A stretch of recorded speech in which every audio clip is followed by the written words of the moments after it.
Hello friends, welcome to my channel. இன்றைக்கி என்ன நம்ம சேனலில் பார்க்க போகிறோன்னா ரொம்ப சூப்பராக ரொம்ப எளிமையாக செய்யக்கூடிய ஒரு சின்ன வெங்காய காரக்குழம்பு தாங்க பார்க்க போகிறோம்.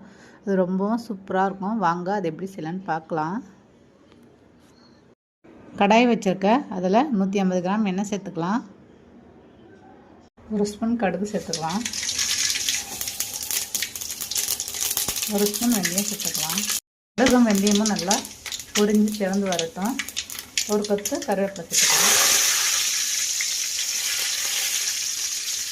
சின்ன வெங்காயம் 200 கிராம் எடுத்து வச்சுருக்கோம், அதையும் அதை சேர்த்துக்கலாம். அது கூடவே ஒரு 20 பல் பூண்டு எடுத்து வச்சுருக்கேன், அதையும் அதை சேர்த்துக்கலாம். வெங்காயம் நல்லா செவந்து வரட்டும். வெங்காயம் நல்லா வதங்கினா தான் ரொம்பவும் டேஸ்ட்டாக இருக்கும். வெங்காயம் நல்லா வதங்கி வந்துடுச்சு. 2 பழுத்த நாட்டு தக்காளி அரைச்சி வச்சுருக்கேன், அதையும் அதில் சேர்த்துக்கலாம். நல்லா பழுத்த தக்காளியாக சேர்த்தா தான் ரொம்பவும் சூப்பராக இருக்கும். நல்லா வதக்கி விட்டுக்கலாம். கொஞ்சமாக மஞ்சத்தூள் சேர்த்துக்கலாம்.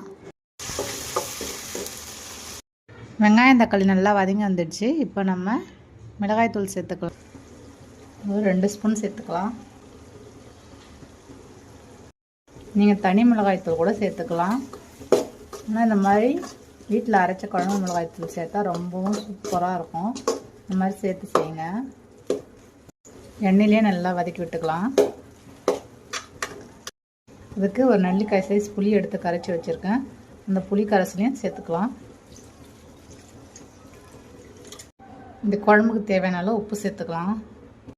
நல்லா மிக்ஸ் பண்ணி விட்டுக்கலாம். இந்த மாதிரி செஞ்சு பாருங்கள். சின்ன வெங்காயம் கார குழம்பு ரொம்ப சூப்பராக இருக்கும். குழம்பு நல்லா கொதித்து வரட்டும். பாருங்கள் எவ்வளோ ஒரு சூப்பராக வந்திருக்குன்னு. எண்ணெய் எல்லாம் எப்படி பிரிஞ்சு வந்திருக்குன்னு பாருங்கள். இந்த மாதிரி செஞ்சு பாருங்கள். அதாங்க ஈஸியான சின்ன வெங்காய கார குழம்பு ரெடி. இந்த மாதிரி நீங்களும் செஞ்சு பாருங்கள், ரொம்ப சூப்பராக இருக்கும். இந்த வீடியோ உங்களுக்கு பிடிச்சிருந்ததுன்னா ஷேர் பண்ணுங்கள், கமெண்ட் பண்ணுங்கள், சப்ஸ்கிரைப் பண்ணுங்கள். தேங்க்ஸ் ஃபார் வாட்சிங் ஃப்ரெண்ட்ஸ்.